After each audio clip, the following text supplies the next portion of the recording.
Čaute, čiže malý reminder, teda pripomienka po slovensky, pre tých, ktorí ešte stále váhate na zakúpenie nášho digitálneho zážitku, ktorý začína modulom 1 a je to o pusť, P ako pochop.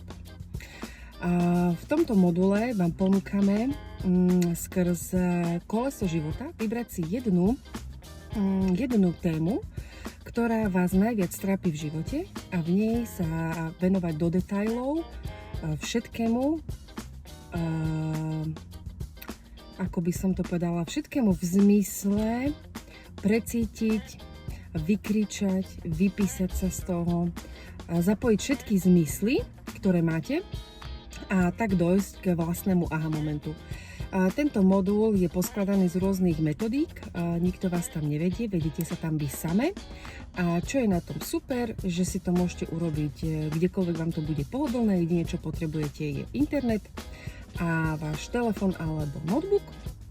A v podstate, čo by som tak na záver ešte dodala, ak si tento modul raz zakúpite, môžete ho používať viackrát.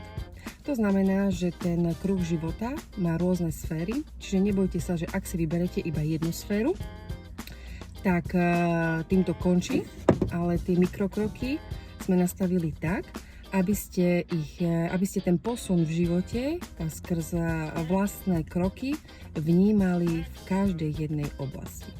Takže go for it a dajte nám potom vedieť, ako ste dopadli. Pusť!